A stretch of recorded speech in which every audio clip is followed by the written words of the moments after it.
আস্তে আস্তে গ্রাম বাংলার ঐতিহ্য হারিয়ে যাচ্ছে বাবা। নেন, ঐতিহ্যগুলো হারিয়ে যাচ্ছে। আমাদের পক্ষ থেকে এটা আপনি রাখেন।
তাইলে সারাদিনের ইনকাম করলে কত? 250-300। আজকে এখন তো মনে হবে এখন তো আরাম। আজকে সারাদিনে কত ইনকাম করছেন? সারাদিন আমি আসলাম বেলা কয় টাকা কামাইছেন? কয় টাকা কামাইছেন? পরে আসলাম আসি 300 টাকা। 300 টাকা। বেলা কিনা তাছাড়া হাটের দিন করে নগদ দুধ কিলো হয় 20 টান। আপনার জয়ফল স্টেশন, কান্তা স্টেশন। আচ্ছা, আপনি তো আমাদের অনেকক্ষণ ধরে বাঁশি বাজা শুনাইলেন, আমাদের খুব ভালো লাগছে। বাঁশি শুনতাম সেই ছোটোবেলায়, কিন্তু আর বাঁশি শোনা হয়নি এখন। যাই হোক,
আমার বাসা বদলগাছি থানা, জেলা নওগাঁ।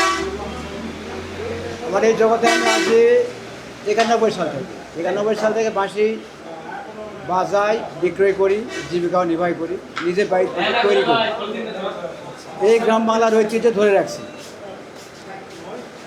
তো আমার অনেকের আশা ছিল যে বড় জায়গা যাবো, কিন্তু ওরা পারলাম না পার। এখন আস্তে আস্তে বয়স হয়ে গেছে, এখন অনেক এই টাচ মোবাইল হয়ে কাছে কিনে অনেকটা কমে গেছে। আর এই টাচ মোবাইল না থাকলে আগে অনেক ব্যবসা করেছি মেলা বাজারে 4,000, 5,000, 3,000, 6,000, 7,000। এখন বর্তমান ব্যবসা কমে গেছে, এখন মেলা বাজার নেই। মেলা বাজার থাকলেও হয়তো মেলার যে বেচা কিনে কম। কারণ কোনো যে আমার র্যাঙ্ক বয়সের ছেলেপের হাতে মোবাইল, একটা যারা সময় কাটাতে বাঁশি দিয়ে তারা এখন মোবাইল দিয়ে সময় কাটায়। আর অনেকটা লোক কর্মিষ্ঠ হয়ে গেছে। তো এখন বেচা কেনা একটু খারাপ। তাও দিনে 400, 500, 300 কামাই হয়। এক দিয়ে আমি কি আছে? পয়সা আমার ওয়াইফ আছে, আমার 3 ছেলে আছে, ছেলের বইরা আছে। আচ্ছা, এখন বর্তমান এখন অনেক কষ্টের মধ্যে। আমার জমি নাই বাবা, আমি গরিব মানুষ।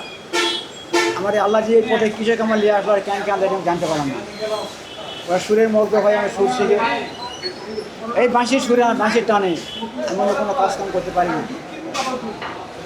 তো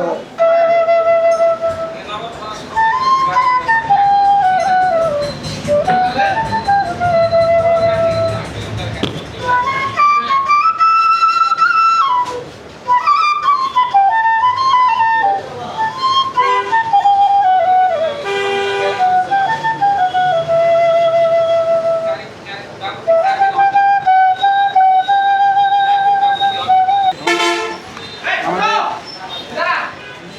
রাস্তা আছে গ্রাম বাংলার ঐতিহ্য হারিয়ে যাচ্ছে বাবা, নেন ঐতিহ্যগুলো হারিয়ে যাচ্ছে। আমাদের পক্ষ থেকে এটা আপনি রাখেন, নেন, ধন্যবাদ। সমস্যা নাই। গ্রাম বাংলার ঐতিহ্য আস্তে আস্তে হারিয়ে চলে যাচ্ছে। বাঁশি গান, বাউল গান, অনেক অনেক